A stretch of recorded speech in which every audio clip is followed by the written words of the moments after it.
Are you guys ready to get unhinged with me? We're going to be pulling together all of the strings about the Avatar Universes Beyond. Now, we could potentially be wrong here, obviously, but I've got a lot of stuff here. I've got a lot of stuff to bring before the court of public opinion. And, you know, I want to hear from you guys as to what you think. So let's start from the very start. In the initial reveal for the 2025 sets, there is a full set that is currently unannounced at the end of 2025. What we do know is that it is a Universes Beyond product. They pushed back Return to Lorwyn for whatever product this is. Therefore, it has to be something to do with timing. And we also know who the lead of the set is, and that's really about it. However, we've got hints, we've got some evidence, we've got all of this that I'm going to bring forth towards you guys, and you can let me know just how unhinged I am and just how much I've gone off the rocker. If any of you have followed me since my Marvel Strike Force days, you guys know that I love doing this. But it was back in that day when I was talking about Gambit coming to that game and drawing all the connections there, in which case I actually ended up getting it right eventually. Took a little bit, and, you know, some delays from them as well, but we got it there. So before we get into it though, make sure you guys subscribe, you know, make sure you share the video around, all that kind of stuff, especially if you love this kind of unhinged freaking content, let me know. So let's start off with what is Avatar. This is an animated series made by Nickelodeon, set in a fantasy world where humans can potentially be born with the ability to bend/manipulate one of the four elements. There's the Avatar, he/she, depends on what they're born as. They are born as an individual who can manipulate all four, and when they die, they get reincarnated into a new body in a new tribe usually. So, you know, they might be an airbender, and then when they die, they get reborn into a waterbender, and then after that, they get reborn into an earthbender, etc. However, eventually they learn to be able to manipulate all the elements and become this avatar that's meant to bring harmony among the four different nations, with one nation for each one of the different elements. There is a sequel series, there is books, there is comics, there's a bunch of video games, there's some stuff we'll talk about later on coming out, and this was absolutely huge when I was younger. I am 30 currently. I know I don't look like it because I'm bald, and I've been balding since I was, 21, but I am only 30, and this was absolutely huge when I was younger. We used to watch it. It was coming out, and it was just an amazing series. The sequel as well, Korra, was pretty great, and a lot of people loved it. It also got pretty dark. It looks like it's a kids show, and the first Avatar series was a kids show, and then the second one got a bit dark to the point that it kind of started getting towards like the teens or early 20s kind of stuff. So let's go through, and as I said, one of the biggest animated series of all times, whether it's this ranking from Ranker, there's rankings from, the television Reddit and all that kind of stuff, voting for what their best series of all time is. Avatar's always up there. It's absolutely huge.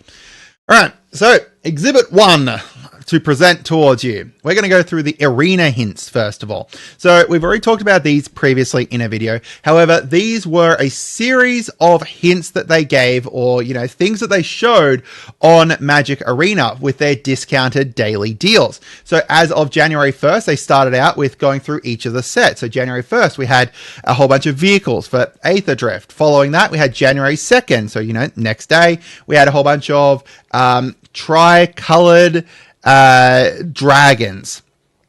That's going into Tarkia. After that, we had a whole bunch of crystals, and then one called Final Flare to kind of hint towards Final Fantasy. We had stars and Archon of Falling Stars, and Avatar, like the one with the stars, etc. A whole bunch of star-based stuff, because Edge of Eternity is the next set that releases after Final Fantasy. And then after that, we had a bunch of spiders, including one Spider-Man or Spider-Elf with the Drider. Just a whole bunch of different spiders, obviously, because the Spider-Man set comes after that. So, that is 5 days in a row where we had a set hinted at for that was coming for this year. Then on January 6th, we got this one.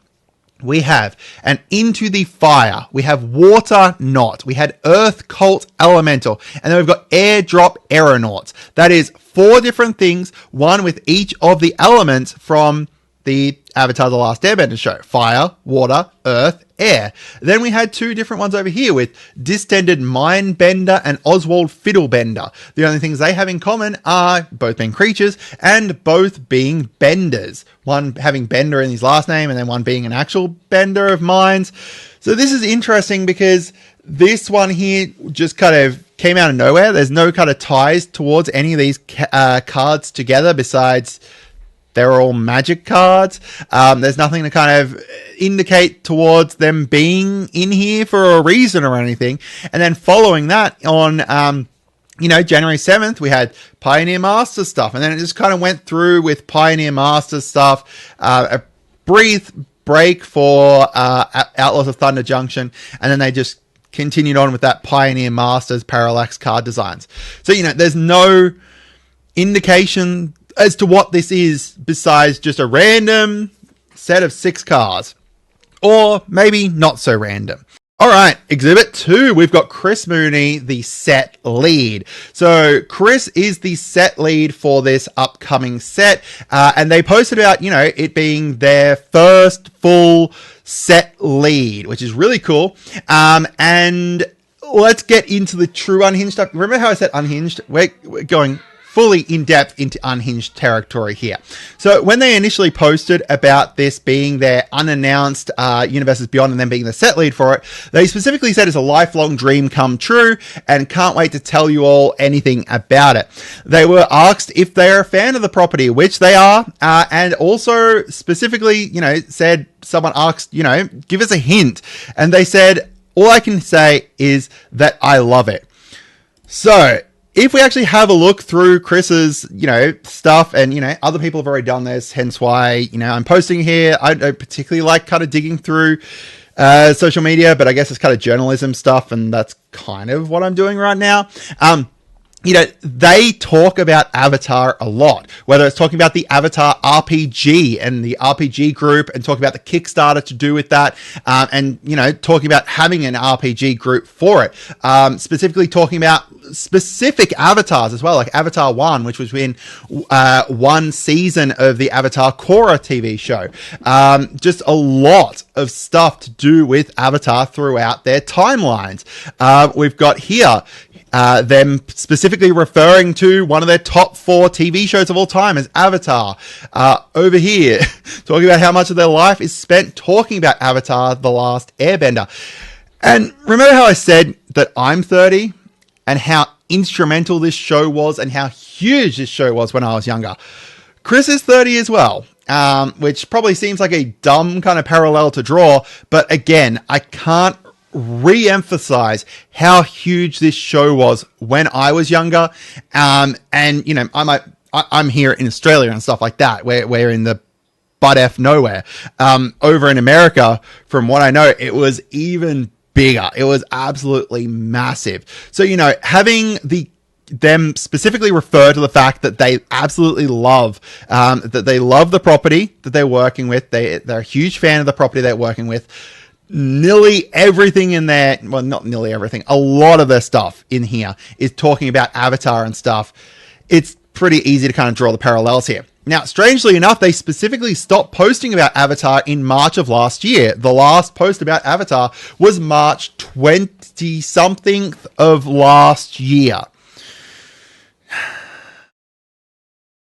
It takes about 20 months for a set to go from the start of the exploratory design to the end of play design.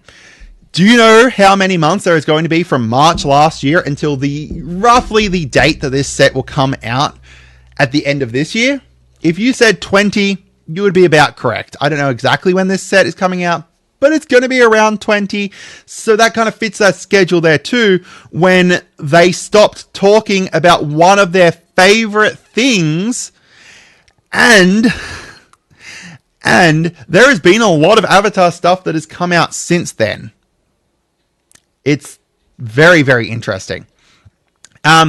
This here is also interesting to go even further into Unhinged territory. There was specifically a post from Kess Wiley posting about, the new sets and stuff coming out. And then Chris Mooney replied to it saying, "My friend, you have no idea. if you actually have a look at Kes Wiley's stuff as well, talking about Avatar all the time and about how Avatar is one of their top shows of all time. It is very, very specific here. Maybe I'm, drawing conclusions where there is none to kind of draw, but this is pretty crazy to me at least. All right, let's get into Exhibit 3, and this is talking about specifically the timings. First of all, Avatar: The Last Airbender originally released February 21st, 2005. That means that this year is going to be the 20th anniversary within, a month. So let's go through. Nickelodeon is kind of got bigger about celebrating anniversaries recently. They celebrated a huge anniversary last year for SpongeBob hitting 25 years. They celebrated the Avatar: The Last Airbender 15th anniversary with a special Blu-ray box set and everything like that that went up on sale, which is absolutely beautiful. I love it. And then there was also meant to be the Avatar movie. So I'm talking about, timings overall here. At the end of this year, in October 2025, there was meant to be an Avatar: The Last Airbender movie released. This was going to be following the gang from the original animated show being adults and kind of, they're more like, early 30s, late 20s, roughly my age kind of stuff. Again, would have been really cool. And that was meant to be releasing October end of this year. Now, that may not seem significant. It may not seem significant. It's been pushed back a couple months until January. However, anniversary plus a huge movie coming out, they have been trying to line things up to go alongside stuff kind of releasing recently as well. If you look at the Fallout show, released roughly around the same stage, as they're usually within a month of when the Fallout game Magic cards came out. We got Baldur's Gate originally was going to release around the same time that the original Baldur's Gate 3 came out. Baldur's Gate 3 unfortunately got pushed back. Then we had the Doctor Who set that came out around the 60th anniversary of Doctor Who. You can see how this stuff kind of lines up. And it makes sense from a point of view where they get to kind of advertise each other, right? Like the Fallout Magic cards coming out advertises the Fallout TV show. The Fallout TV show then advertises the help sell the Magic cards. So they kind of tie in together. So having like the 20th anniversary plus the animated show coming out, or animated movie that was meant to be coming out this year, makes a lot of sense, right?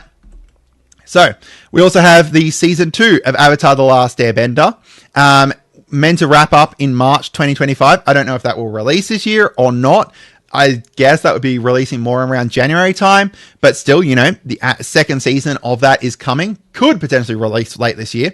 We've got, apparently, they are working on another animated series for a new Avatar, which is meant to be an Earthbender Avatar that takes place after Avatar: The Legend of Korra. So, again, another thing that was meant to be releasing this year. Huge stuff. And then we've got new games coming out as well. They just announced a first AAA game that's going to be made alongside Saber Interactive. Whether that comes out this year, I'm not sure. Apparently, they've been working on it for a bit, so that's really, really cool. And then we've also got the Avatar Legends Realms Collide that came out. A new mobile game came out at the start of this year. We've also got a lot of collaborations getting into Exhibit 4. We've got the Avatar Overwatch collaboration. And as much as Overwatch 2 is dead and play Marvel Rivals, please, Marvel Rivals is just so much better. It still exists, so I still got to talk about it. So, Nickelodeon started doing these collabs with, at least Overwatch here. We've got other collabs with other stuff, which we'll talk about one later on that's more specific.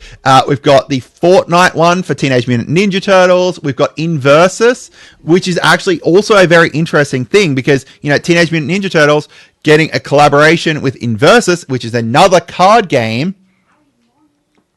Wouldn't have made more sense if they were just doing, one tie-in this year for a card game that they would do Avatar instead. I don't know, maybe Ninja Turtles is bigger. Who knows? Maybe it's because of what, specifically it is. I don't know. But either way, very, very interesting that one, they didn't use Avatar for this. And two, that Nickelodeon has started doing more collaborations. So they've been going absolutely bloody ham with these collabs lately, especially with Ninja Turtles. I think they even were in like Street Fighter 6, and you could play as all the different Ninja Turtles in it as well. Into Exhibit 5 here, SpongeBob. So, SpongeBob Secret Lair coming out. I'm not going to focus on this too much. Obviously, they've met with Nickelodeon. They've talked with Nickelodeon. They've got SpongeBob for Secret Lair. Why would they just do that when they could also talk about, hey, you've got this set and this stuff that suits our world so well. Let's do that as well. Or, you know, it makes, to me at least, it would have made more sense if they were doing a Secret Lair and they had two options. Let's do Avatar and let's do SpongeBob. Let's do the Avatar Secret Lair because of how many people already freaking make the, like, proxies and stuff like that of Avatar characters as, you know, magic cards already. It makes sense that if they were just doing one collaboration with them, that they would go first to Avatar, in my opinion, rather than go to SpongeBob, which means I think that they've got bigger plans for Avatar. Who knows? Maybe that's just my thoughts. Again, I'm going crazy. So, Exhibit 6. Now, this one here is a little bit more specific as well, because Avatar just easily fits into the sets from 2025 that we know about. There's vehicles. Korra has a huge thing with vehicles. In fact, even in the original Avatar, The Last Airbender, there was stuff with vehicles as well, with like Zeppelins and stuff. We've got the similar cultures to Tarkir. You know, we already know that they met with like the cultural experts for Tarkir, to kind of work alongside them for the Tarkir, creatures and stuff like that. So it would make sense to then also, you know, work with them for the Avatar series. Like, as much as Avatar is, you know, a fantasy world and everything, the cultures that are called upon within Avatar are very similar to real world cultures, especially within that Southeast Asia kind of stuff. So it would make sense that kind of call upon that. We've got the Final Fantasy set and the Spider-Man set, which are a little bit all over the place, but we do know within the Spider-Man set, at least, there is going to be a hero tag because they've just used it for the Secret Lair Marvel. And this also makes sense that they could potentially use this hero tag with the Avatar set, and then they can do tie-ins between those because, you know, they don't develop each magic set within a vacuum. They call upon cards from the previous set, or like, you know, mechanics from the previous sets and stuff. They try and tie them together to work well together. So, you know, it makes a lot of sense that they try and tie them together. And Avatar, honestly, is one that can tie very well together. I also wouldn't be surprised if Avatar wasn't a creature type within Edge of Eternity, because, you know, that's meant to be out in space and stuff. There's like space gods and avatars and stuff like that. So it would make a lot of sense in my opinion. As well as vehicles. Vehicles are obviously guaranteed to be within Edge of Eternities. We know that they've got spaceships and stuff. So, which sounds dumb to say from a magic point of view, especially within universes within, but still, like, you know, we can tie that in with the vehicles from Aether Drift, vehicles from Avatar, etc. Vehicles from fucking Spider-Man, or obviously, you know, if we get Shocker in his, you know, his buggy, that'd be hilarious. Even Final Fantasy has freaking vehicles. There's vehicles within every set of this, maybe. Even Tarkir, they could use mounts within Tarkir as well. Anyway, that's getting sidetracked. Either way, what I'm getting at is that they're all standard legal, so they need to be collaborating more than if, like, you know, one was commander legal and stuff like that. So it makes a lot of sense, in my opinion, that that they tie in together. All right. So when will we potentially get information here? There are two different possibilities, right? MagicCon Chicago. Now, MagicCon Chicago is February 21st to 23rd. Let's go back and have a look at the original release date of this. That's interesting.